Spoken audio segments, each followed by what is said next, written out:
ఎలాగైనా century కొట్టాల్సిందే. Century కొట్టకుంటే మర్యాద అసలు ఉండేలాగా లేదు. ఏంటి రోహిత్, నీలో నువ్వు కొనుక్కుంటున్నావు? బయటకు చెప్తే నేను వింటాను కదా. నువ్వేం కోహ్లీ హాయిగా సెంచరీ కొట్టేశావు, సేఫ్ జోన్లోకి వెళ్ళిపోయావు. ఇప్పుడు నాపైన ప్రెజర్ మొత్తం పడిపోయింది. అయినా ఇద్దరం అనుకున్నాం కదా కొట్టాలని, నేను కొట్టకుండా నువ్వెలా కొట్టేస్తావు? ఇదేం ఫంక్షనా రోహిత్? ఇద్దరం కలిసి వెళ్ళడానికి కొట్టాలి అనుకున్నాము, అలా అని చెప్పి ఒకే మ్యాచ్లో కొడతామా ఏంటి? అయితే ఇప్పుడు నన్ను ఏం చేయమంటావు? నెక్స్ట్ మ్యాచ్లో ఒక సెంచరీ కొట్టేస్తా, ఓకేనా? ఇది భలే ఉంది రోహిత్.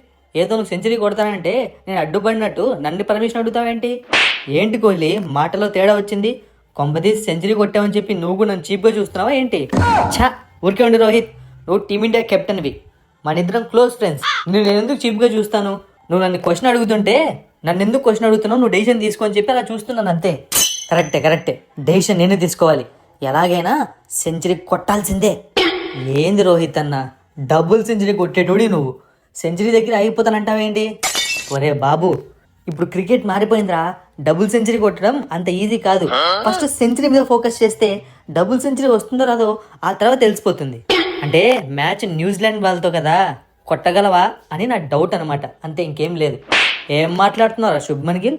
న్యూజిలాండ్ వాళ్ళైతే ఏముంది, ఆస్ట్రేలియా వాళ్ళైతే ఏముంది, పాకిస్తాన్ వాళ్ళైతే ఏముంది అన్నా? ఆస్ట్రేలియా మన గ్రూప్ కాదన్నా. ఇక పాకిస్తాన్ అంటావా? ఆల్రెడీ ఆడేసాం కదా. అంటే ఏంట్రా, నాకు ఎవరు ఏ గ్రూప్ లో ఉన్నారు, ఏ టీంతో మనం ఆడేసాము అది కూడా తెలియదు అనుకుంటున్నావా? చాలా ఎక్కువ చేస్తున్నావు రోయ్. ఇలాగే చేసావనుకో న్యూజిలాండ్ మ్యాచ్కి తీసి పక్కన పెట్టేస్తా. ఆ యశస్వి గానికి ఫ్లైట్ వేసి పిలుచుకొని వచ్చి వానికి బ్యాటింగ్ ఇస్తా. అన్నా, అంత పని మాత్రం చేయకన్నా. ఇప్పుడే మంచి ఊపిది ఉన్నా అని చెప్పి బయట ఫుల్ ట్రెండింగ్లో ఉన్నా. ఈ టైంలో టీం నుంచి తీసేసామనుకో ఉన్న కాస్త పరువు కాస్త పోయి ఇక అంతే నా పని. అది అలా మర్యాద ఇవ్వు. కెప్టెన్ అంటే ఒక్కడికి కూడా భయం లేదు. ఏంటి రోహిత్, ఏంటి నీ సెంచరీ బాధ?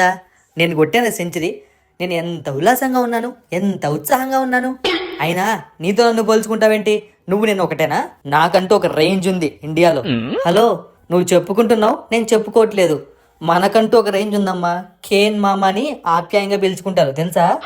అయితే ఇప్పుడు ఏం చేయమంటావు కేను? నీ గుడి కట్టితావా ఏంటి? ఇది భలే ఉంది. నేనేదో మ్యాటర్ తెలుసుకుందామని వస్తే మధ్యలోకి లాగి నన్ను రౌండప్ చేస్తున్నారు.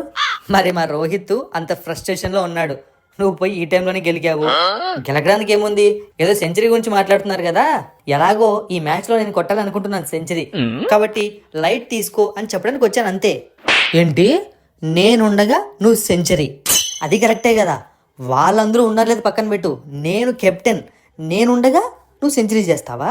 నీకంత దమ్ము ధైర్యం ఉందా? సెంచరీ చేయడానికి కావాల్సింది దమ్ము ధైర్యం కాదు. మన దగ్గర ఒక బ్యాటు, అవతల బాల్ వేయడానికి ఒక బౌలరు, క్రికెట్ ఆడడానికి ఒక గ్రౌండ్. ఇంకా చెప్పు, నువ్వు బాల్ కొడితే పట్టుకోవడానికి ఫీల్డర్లు, నీ గేమ్ చూడడానికి క్రౌడు, వైడ్లో నో బాల్ వేయడానికి ఒక అంపైరు. ఆబ్వియస్లీ అవన్నీ ఎలాగో ఉంటాయి కదా, మళ్ళీ నేను చెప్పాల్సిన అవసరం లేదు. ఫస్ట్ మా పైన ఎలా గెలవాలో దాని గురించి ఆలోచించండి మీరు, సెంచరీల గురించి కాదు. ఐసీసీ టోర్నమెంట్స్లో టీమిండియాతో ఆడేటప్పుడు న్యూజిలాండ్ వాళ్ళు ఆలోచించాలా? ఏం మాట్లాడుతున్నావు రోహిత్? మేము మిమ్మల్ని ఓన్ చేసుకున్నాం, మేము గెలవాల్సిన అవసరం లేదు, మీరే మమ్మల్ని గెలిపిస్తారు. ఇలాగే ఇదే ఓవర్ కాన్ఫిడెన్స్తో ఉండండి. మిమ్మల్ని ఓడించి మేము సెమీఫైనల్కి వెళ్ళి అక్కడ గెలిచి ఫైనల్స్కి వెళ్ళిపోతాం. హలో, మేము కూడా సెమీస్కి క్వాలిఫై అయ్యామ్మా. కావాలంటే మేము కూడా ఫైనల్స్లో వచ్చి మళ్ళీ మిమ్మల్ని కలుస్తాం. అంతే తప్ప మా తోక పట్టుకొని ఊగుతారు తప్ప పక్కకు మాత్రం వెళ్ళమంటారు. అంతే కదా? అంతేగా మీ మీద మ్యాచ్ గెలవాల్సిందే. ఈసారి ఛాంపియన్స్ ట్రోఫీ టైటిల్ ఎత్తాల్సిందే. సరే చూసుకుందాం, నా రికార్డ్సా నీ రికార్డ్సా? ఆల్రెడీ సెంచరీ చేసి ఊపి మీద ఉన్నాను. కాసుకోండి, నా దెబ్బ మామూలుగా ఉండదు మీకు. అదే చూద్దాం, నువ్వు దెబ్బ కొడతావా, నేను దెబ్బ కొడతానా, లేకుంటే రోహిత్ సెంచరీ కొడతాడా?